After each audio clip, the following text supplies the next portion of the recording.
98% of people that go to war come back with some level of symptoms, and that the only people who don't end up damaged by the experience of going to war are people who are already psychotic before they enlisted. War is not for everybody. War is a terrible thing.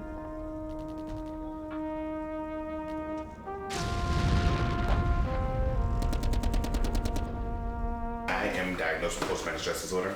I've been diagnosed since 2007, 2008, and I pretty much had every aspect on the little chart to decide to be diagnosed. I didn't think that could ever happen to me. I'm too strong-minded. I'm not that weak and narrow-minded. I can get through anything. All I gotta do is mentally prepare myself for it. PTSD, as it stands for post-traumatic stress disorder, it falls under the classification among anxiety disorders.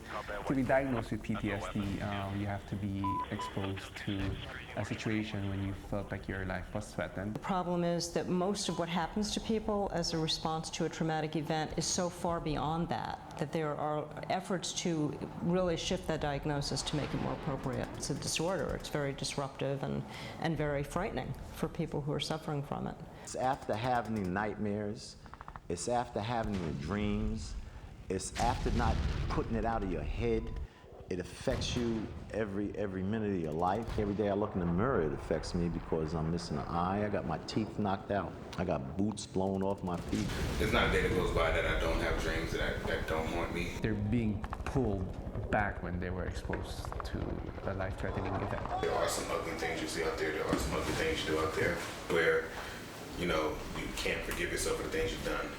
But like I said, some people will get that ice in their heart where they can say, me. Even if you kill during war because that's your job and that's what you're told to do, you're trained to do it, nobody walks away from that without being impacted.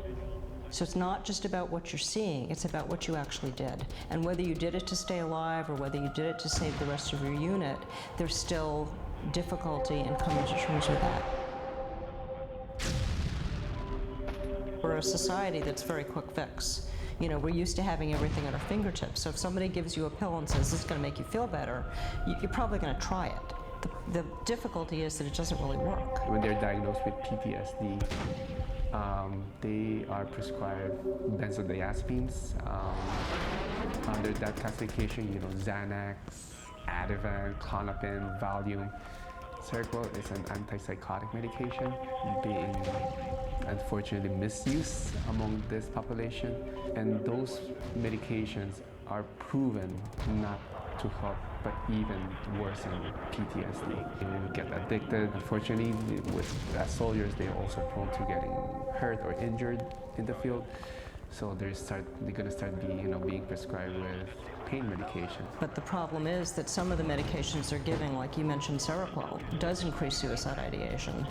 And then there's the whole group of benzodiazepines, which people are being given to help them, with some of the things that they're going through. But there's some thinking, and in fact the military did one of the studies on this, that the benzodiazepines actually cause trauma to become more acute. If left untreated, they will end up using drugs to self-medicate themselves. Alcohol, heroin, cocaine, name it, they have used it. So PTSD left untreated, it's a very devastating illness. There's treatment involved so that people don't have to have symptoms anymore, because that's really what's fueling all of the difficulty in reintegrating both in family and in community, is that people are still symptomatic. There's a lot of chemical changes that occur in the brain that make that impossible for people to just kind of reset themselves. They can't reset their thermostat internally without help. Trauma is a response to a real event. I've seen guys get off the chopper the first day get killed. I've seen guys their last day get killed. When I first got there, they would start just mortaring everything. So as soon as you land in Iraq, you do a combat landing, you land, and then you got mortars going everywhere. So when I first stepped foot into the sands of Iraq, the first thing I remember them was hitting the fuel farm with all the diesel and the gasoline was with a mortar and blowing it to holy heck. So, and it was just like, what do you do from there? Your heart stops, skips a few beats, and you pretty much almost go to the bathroom yourself. And it's just like, what do you do from there? What we see happen is a nervous system disruption. That particular situation changed me in the sense of Once that happened, I knew, okay, this isn't a joke, this is real. This is really happening. I'm no longer sleeping, I'm no longer dreaming. I'm in a place where they're trying to kill me. And it just sort of kind of makes you a cold-hearted of a person in a sense. And reason being is because I can't sit here and give everybody hugs and kisses because they're not going to give me hugs and kisses. It's either I'm going home or they're going home. You're either watching the death or dismemberment of other people, other human beings, or you're at risk of death yourself, and you feel helpless to change the outcome. I've seen all of that. If I kill somebody and you kill somebody, it's going to affect you differently than it affects me. And you could call 15, 20 Vietnam veterans in here, and they could see somebody's head blown off, and it's going to affect each one of them differently.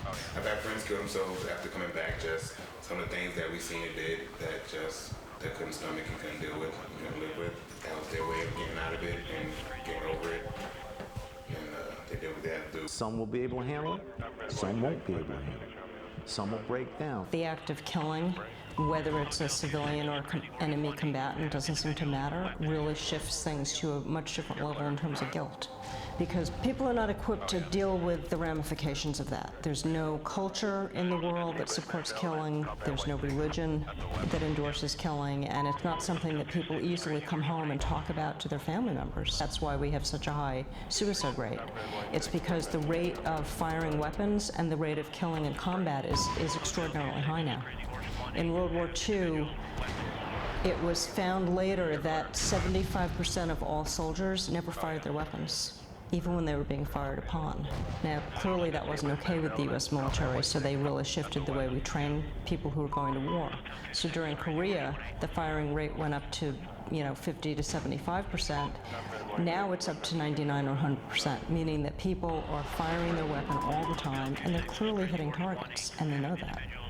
So it's really shifted the way that people look at themselves when they come home. The suicide rate among active duty military is 1 a day. That's never been the case before. The suicide rate among veterans is 18 a day. So this is an extremely serious, lethal condition that requires appropriate treatment. The rate that they're committing suicide is so alarming. What I think about that is, my honest opinion, I used to think you had to be strong to commit suicide, to put a gun to your head and pull the trigger, but you're weak. For the most part, Marines are tough creatures. We've always been known as tough creatures. We've always been known as the few, the proud, and we're a little bit too proud sometimes to ask for help. This is destroying families. This is breaking up families. You have to get it out. Okay, that's why they have therapists, for you to get it out. 30 years ago, I couldn't do that. PTSD, it doesn't discriminate age, sex, race. People have to be more aware that it does exist, and with proper help, it can be treated. Yeah. I will forever have PTSD, but it's just how you deal with it.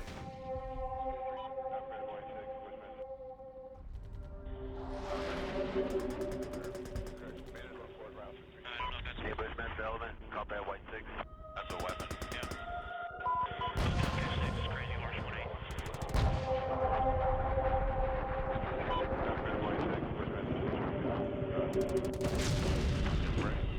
Hotel 26 is Crazy Horse 1-8. Have individuals with weapons. You're clear. Oh, yeah. I don't know if that's anybody's been relevant. Combat White 6. That's a weapon. Yeah.